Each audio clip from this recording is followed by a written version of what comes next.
এরে আল্লাহর বান্দা, তুমি চতুর্মুখী দুর্বল, খানার বেলায় দুর্বল, ঘুমের বেলায় দুর্বল, মেধার বেলায় দুর্বল, দুনিয়ার লাইনেও দুর্বল, তুমি আখিরাতের লাইনে দুর্বল।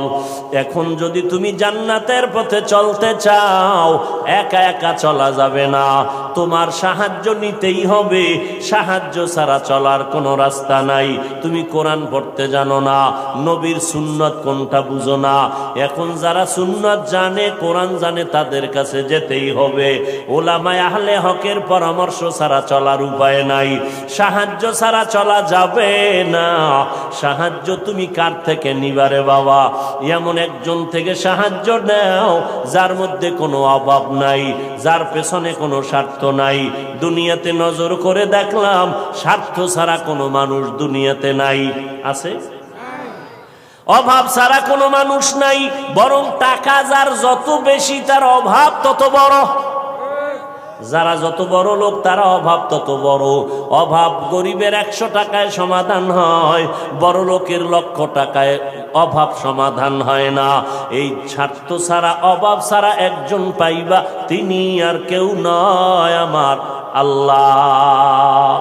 ইয়া আইয়ুহান নাস আনতুমুল ফুকারাউ ইলাল্লাহ ওয়াল্লাহু হুয়াল গনিয়্যুল হামিদ।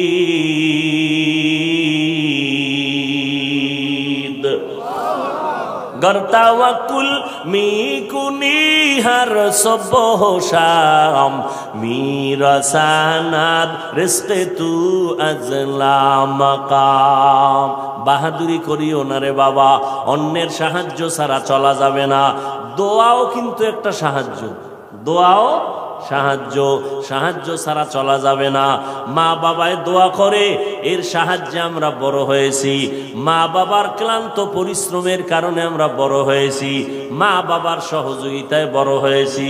কিন্তু স্বার্থ ছাড়া জমিনের মধ্যে কোনো মানুষ নাই, অভাব ছাড়া কেউ নাই। যার কোনো অভাব নাই তিনি হলেন আমার আল্লাহ, যার কোনো স্বার্থ নাই তিনি আমার আল্লাহ। এরে বান্দা, নিজেরে বড় মনে করলে ধ্বংস অনিবার্য। আল্লাহর এক বান্দা বড় আবেদ, আমার নবী সাহাবায়ে কেরামদের ঘটনা শুনাইতেছেন। বড় আবেদ, বনি ইসরাইলের ভেতরে নাম বড়, নাম ডাক বেশি, এত ইবাদত করতেছে। একদিন সিদ্ধান্ত নিয়ে নিল, ঘরের মধ্যে থাইকা ইবাদত একুরেট হয় না, মানুষের সাথে চলাফেরা, মানসিকতা নষ্ট হয়ে যায়। সিদ্ধান্ত নিয়া পাহাড়ের কিনারায় চলে গেল। পাহাড়ের উপরে উঠা ছোট্ট একটা রুম বানাইয়া ওইখানে আল্লাহর বান্দা ইবাদত করে। পাহাড়ের চূড়ায় সাধারণ মানুষ সেখানে যায় না, মন মানসিকতা নষ্ট হয় না। আল্লাহর বান্দা পাহাড়ের চূড়ায় গিয়া ইবাদত করে। ঘরের ভেতরে মা বড় একা, আম্মা জান ঘরের মধ্যে বসে মোটামুটি জীবন যাপন করে। সন্তান আসে না, ইবাদতের মজা পাইয়া পাহাড়ের চূড়ায় উঠে ওখানে ইবাদত করে। একদিন মা মনে মনে ভাবলেন, আমার সন্তান আমার কাছে না আসলে তো আমি ও থাকতে পারে, আমি মা তো থাকতে পারি না। কারণ আমি মা, সন্তানের আমি গর্ভধারণ করে কত কষ্ট করেছি। মা সিদ্ধান্ত নিল, আমি হেঁটে হেঁটে পাহাড়ের কিনারায় যাইয়া আমার বাবার চেহারাটা একটু দেখা কলবেরে সান্ত্বনা দিব। আম্মা জান ঘুমের থেকে উঠা সকালবেলা সূর্যের গরম যখন শুরু, হেঁটে হেঁটে পাহাড়ের কিনারায় চলে গেলেন। আল্লাহর বান্দা আবেদ পাহাড়ের চূড়ায় ইবাদত খানায় নামাজ পড়ে আর আল্লাহরে সেজদা দেয়। আম্মা জান পাহাড়ের কিনারায় যাইয়া সূর্যের আলোতে উপরে তাকাইতে কষ্ট হয়, হাতটাকে কপালের সামনে নিয়ে ছায়া দিয়া উপরে হালকাভাবে তাকাইয়া এরপরে ডাক দিলেন, এই সন্তান, আমি তোর মা পাহাড়ের কিনারায় আসছি, একটু দেখা দাও। আমি মা তোমার চেহারাটা দেখার জন্য পাগলের মতো হয়ে গেলাম। আল্লাহর বান্দা পাহাড়ের উপর থেকে মায়ের কণ্ঠের আওয়াজটা শুনছে। এমন সময় ডাক দিছে মা, যেই সময় আল্লাহর বান্দা নামাজে দাঁড়ানো। চিন্তায় পড়ে গেল, এখন কি মায়ের ডাকে সাড়া দিব নাকি আমার মাওলার সাথে আমি কথা বলবো। সিদ্ধান্ত নিয়েই বান্দা মায়ের ডাকে আর সাড়া দেয় নাই, নামাজে দাঁড়ায় গেল, নামাজের ভিতরে মশগুল হয়ে গেল। আম্মা জান দীর্ঘ টাইম কষ্ট করে দাঁড়াইয়া সন্তান যখন সাড়া দেয় না, মা হালকা একটু কষ্ট নিয়ে বাড়ির মধ্যে রওয়ানা। বাড়িতে চলে আসলেন, ঠিক আছে বাবা তুই ইবাদত করো, ওখানে থাক, আমার ডাকে সাড়া দিলি না, দুঃখ নিয়ে চলে গেলাম। মা বাসায় চলে গেল, কিন্তু মায়ের চোখে ঘুম হয় না। সন্তানের প্রতি যে মায়ের এত মায়া, ওই মায়ের সন্তান মায়ের মায়া কখনো বুঝবে না।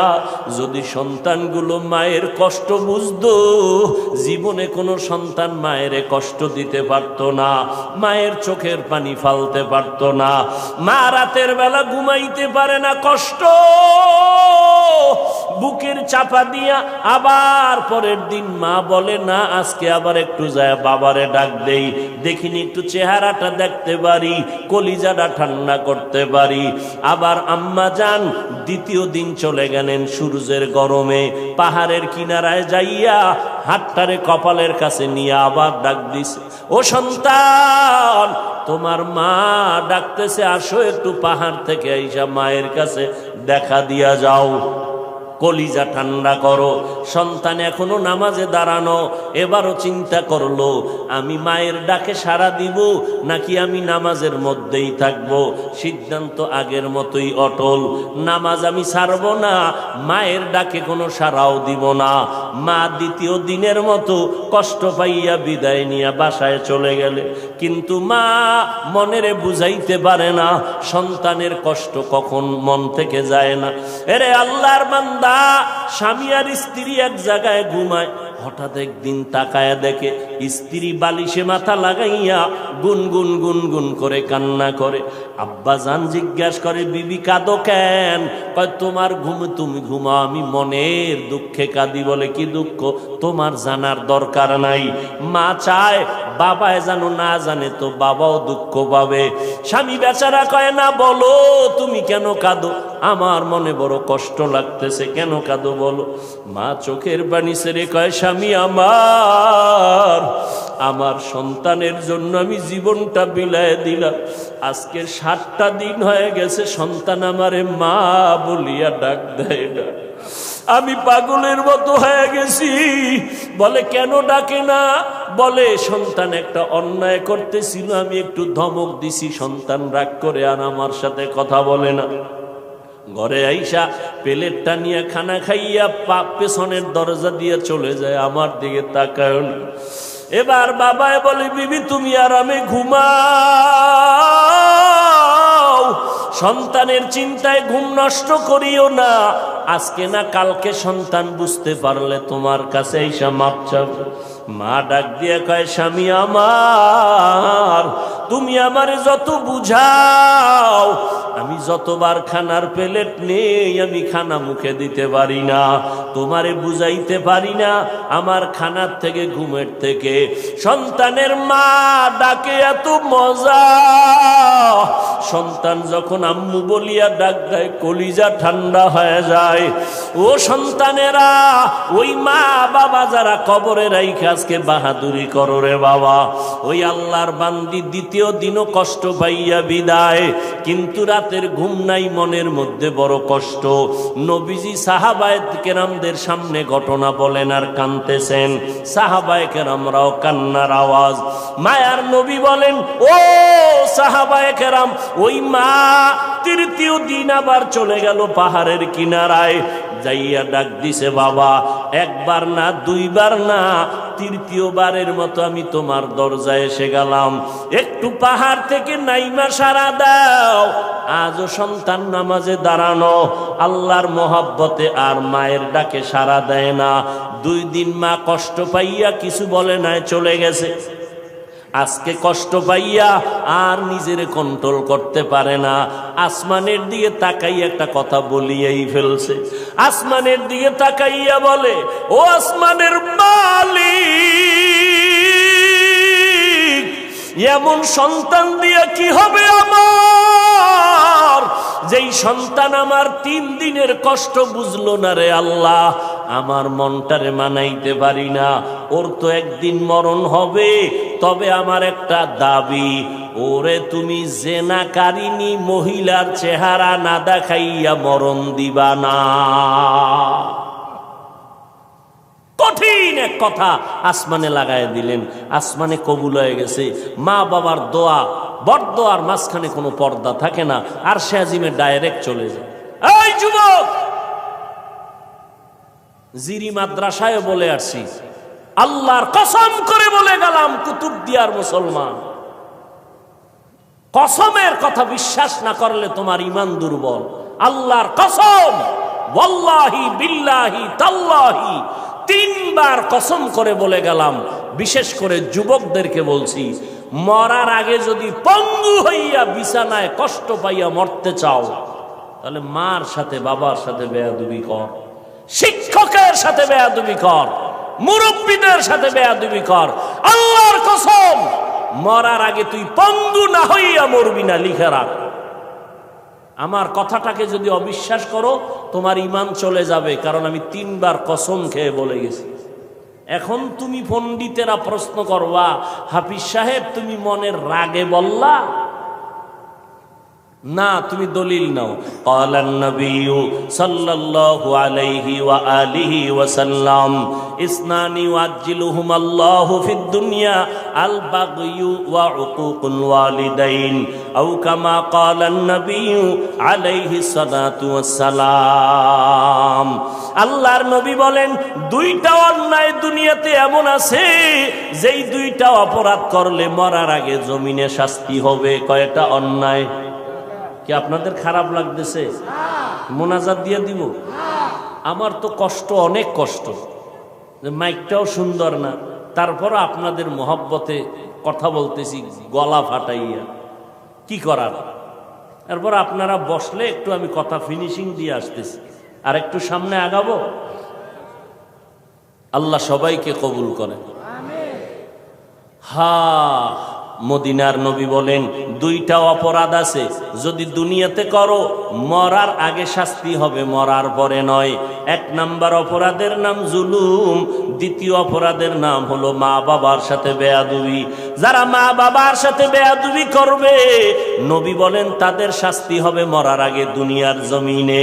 যারা জুলুম করবে, ওস্তাদের ইজ্জতের উপর আঘাত করবে, ভাইয়ের উপরে জুলুম করবে, বোনের উপরে জুলুম করবে, প্রতিবেশীর উপরে জুলুম করবে, গরিবের উপরে জুলুম করবে, এই জালেমের বিচার আমার আল্লাহ মরার আগেই করে নিবেন। ও আল্লাহর বান্দারা, মা যখন কথাটা বলেই ফেললেন, আসমানে কবুল হয়ে গেল। কি বরদোয়া করলেন? মা গেছেন, ভুলে গেছেন? জেনাকারিনী মহিলার চেহারা না দেখাইয়া মারবা না। মা কিন্তু কঠিন কয় নাই, যদি কইতো জেনা না করাইয়া মারবা না, তা আরো কঠিন হয়ে যাইত। মা একটু পাশ কাটায় বললেন, ও জেনা টেনা করবে না, কিন্তু জেনাকারিনী মহিলার চেহারা দেখে মরবে, এটাও একটা অভিশাপ। এক তো মহিলা দেখবে না, কারণ আমার বাচ্চা তো ইবাদত করে পাহাড়ের চূড়ায়, সে কোনো নারী দেখবে না, কিন্তু দেখতে গেলেও যেন নামাজি না, একটা জেনাকারিনী নারী দেখে। পুরা বনি ইসরাইলের মাঝে প্রশংসা, পাহাড়ের চূড়ায় আল্লাহর বান্দা এত পরিমাণ ইবাদত করে যে তার ইবাদত আল্লাহর প্রতি এতটা অগাধ বিশ্বাস, পৃথিবীর কেউ তাকে আল্লাহর থেকে বিন্দু পিছপা ঘটাতে পারবে না, গাফেল করতে পারবে না। ওই এলাকার এক সুন্দরী মহিলা, রূপসী, সে কয় এত প্রশংসা তারে কেউ আল্লাহর থেকে আলাদা করতে পারবে না। কয় না, কেউ পারবে না। কয় আমি পারবো। সুন্দরী মেয়ে বলে আমি পারবো। এই মেয়ে হাঁটতে হাঁটতে ওই পাহাড়ের চূড়ায় উঠছে, উঠা দেখে আল্লাহর বান্দা নামাজে দাঁড়ানো। ওর কামি শুধু আল্লাহর সেজদা দেয়, নামাজে দাঁড়ায়, তেলাওয়াত করে, দিয়ে কাজ চলতেছে, নামাজ আর নামাজ আর নামাজ। ওই মহিলা আল্লাহর আবেদ বান্দার সামনে দাঁড়ালো, যেই সূরাটা ধরলে আল্লাহর বান্দার নজর চলে আসবে, জিনা করার জন্য বাধ্য হবে, এমন কৌশল কোনোটা বাদ দেয় নাই মহিলা। কিন্তু তাকায় দেখে আল্লাহর বান্দা একটা নজর কোনো দিকে ডান বাম করে না, নিচের দিকে নজর, আল্লাহর মোহব্বতের ভিতরে মশগুল। বলবেন মহিলা হাতটা ধরবে না, রে বাবা এটা সম্ভব না। আল্লাহর উপরে ভরসা কইরা যারা চলবে এদের গায়ে টাচ করার ক্ষমতা কোনো বাহাদুরের নাই। যদি হাত বাড়ায় তোর হাতটা সাথে সাথে বাঁকা হয়ে যাবে। ইব্রাহিম নবী বিশ্ব সুন্দরী সারাকে নিয়ে যাইতেছিল মিশরের উপর দিয়া। জালেম বাদশা খবর পাইয়া সুন্দরীর টাইনা নিয়ে আসছে। ইব্রাহিম নবী গাছতলায় বয়ে খায়, আল্লাহ আমি না নবী, আমার স্ত্রীর উপরে যদি আঘাত করে চরিত্রের, তা আমার নবুয়তের হালাত কি হবে? আল্লাহ কয় হেফাজত আমি করব, তোমার ভয় লাগে? তোমার অন্তর্চক্ষু খুলে দিলাম, ওই বাদশা জালেম তোমার স্ত্রীর সাথে যা করবে তুমি গাছতলা বয়ে সব দেখবা। জালেম মিয়া আসল রুমের মধ্যে ঢুকাইয়া যখন হাত বাড়াইছে, হাতটা বাঁকা হয়ে গেছে, অবশ হয়ে গেছে। একবার, দুইবার, তিনবার পরে বেডি ইব্রাহিম নবীর স্ত্রীর কাছে মাপ চাইছে। মাপ চাইয়ে কয়, তোমার মধ্যে এমন কি পাওয়ার, আমি হাতটা আগাইয়া গেলেই বাঁকা হয়ে যায়? এই মহিলা, তোমার মধ্যে পাওয়ার কি? আমার মধ্যে কোনো পাওয়ার নাই, একটা পাওয়ার, আমি আল্লাহর একজন নবীর স্ত্রী। তাই নাকি? বলে হ্যাঁ। কই সে নবী? বলে গাছতলায়। ডাকো, সম্মানের সাথে ডাকো, মাফ করে দাও আমাকে, অন্যায়ের থেকে মাপ চাইলাম। এইবার বাদশাহ ডাইকা নবীরে মেহমানদারি করাইয়া ওই বাদশার এক খাদেমা হাজেরা এরে দিয়ে দিল ইব্রাহিম নবীর খেদমতে। সন্তান টন্তান নাই, শুইনা দিয়ে দিছে। ইব্রাহিম নবী বিবাহের বন্ধনে আবদ্ধ কইরা এরপরে সে 80 বছরের পরে মাওলা একটা সন্তান দিলেন ইসমাইল নামে। তাও প্রথম স্ত্রীর থেকে নয়, দ্বিতীয় স্ত্রী হাজেরা আলাইহাস সালাম থেকে। তো মহিলা পাহাড়ের চূড়ায় উঠা আল্লাহর বান্দার সামনে যত অপকৌশল করার প্রয়োজন করছে, কিন্তু বান্দার দিলকে তার দিকে আকৃষ্ট করতে। এই যুবক, বুঝো কিছু, তুমিও মুসলমান, আর তোমার মন আকৃষ্ট করবে কিভাবে? তুমি আকৃষ্ট আর একজনকে করতেছ। একজনকে করলে তো হইতো যে হ্যাঁ একবারই মাইয়ার মন আকৃষ্ট করে বিয়ে করে জীবন চালায়। তুমি করতে করতে 10টা মাইয়ার জীবনের উপরে আক্রমণ করেছ। এর ঝাল আল্লাহ দুনিয়ায় মিটাবে, মরার পরে না। জুলুম করেছ নারীর ইজ্জতের উপরে, বিচার হবে মরার আগে, রসুলের হাদিস। মহিলা এবার সার্থক না ব্যর্থ দেখছেন নি? আপনারা এরকম বেউস, পাহাড়ের চূড়ায় মহিলা কি সার্থক না ব্যর্থ? সার্থক। ব্যর্থ হয়ে গেল, পুরুষের সাথে দুর্বল হয়ে গেল, পারল না জিততে। নাইমে আসে নিচে, কয় যখন সোজা ভারী নেই, এবার বাঁকা তোরে ঠিক করুন। বাঁকা কি? নিচে নাইমা চলে গেল। ওই পাহাড়ের পাশে একটা বিশাল খোলা ময়দান, ময়দানের ভিতরে একটা রাখাল বকরি চড়ায়। ওই রাখালকে ধরলো, রাখালের সামনে যাইয়া অপকৌশল করে রাখালের সাথে জিনা করেছে এই নারী। একটা ছেলে সন্তান হয়ে গেল। ছেলে সন্তানটা হাতের মধ্যে নিয়া ওই বেশ্যা নারী এলাকায় ঘুরে আর কয় বাচ্চা হলো ওই পাহাড়ের চূড়ায় আবেদওয়ালা বান্দার বাচ্চা। দেখছেন নি কারবার? ঘুমাইতেছেন আপনারা না? হ্যাঁ, যে ওয়াজ চলে এত পুরানো ওয়াজ আপনারা সবাই জানেন, ঘুমাইলেই হয়। বাচ্চা কার জানেননি? কার কার? আর মহিলা প্রচার করে কার? আল্লাহ জানেনি। মায়ের বরদোয়া একদিক, ওদিকেও আল্লাহর কাছে কাঁদতেছে। দুই দ্বিমুখী সংঘর্ষ চলতেছে। একদিকে মা কইছে জেনাকারিনী মহিলার চেহারা দেখাও, ওদিকেও আল্লাহরে ডাকতেছে যেন ইজ্জত নষ্ট না হয়। মহিলা যখন এই বাচ্চা নিয়ে মানুষের কাছে কান্দে আর কয় বাচ্চা ওই তোমগো আবেদের, তোমরা যার এত গুণগান গাইছো ওই বাচ্চা, জিনার বাচ্চা, অবৈধ বাচ্চা। মানুষ সব শুই না, যারে এত কলিজা দিয়া ভালোবাসি তার অবস্থা এই, লাঠি টাঠি নিয়া এবার পাহাড়ে উঠা, আরে ফিডা খানকা টানকা সব ভেঙ্গে যখন আল্লাহর বান্দার উপরে আঘাত শুরু করেছে, বান্দা বলে তোরা আমার গায়ে হাত দাও কেন? বলে এই খবর, তাই নাকি? বলে হ্যাঁ, আল্লাহর জাতের কসম আমার দ্বারা এমন কোনো অপরাধ হয় নাই। কে বলেছে? আমগো এলাকার সেই রূপসী নারী, তাকে ডাকো। এবার জেনাকারিনী মহিলাকে ডাকা হলো। জেনাকারিনী মহিলাকে ডাকার পর আল্লাহর বান্দা আবেদের সামনে জেনাকারিনী মহিলা দাঁড়ানো। মা কইছে আল্লাহ আমার সন্তানের জেনাকারিনীর চেহারা না দেখাইয়া মরণ দিও না।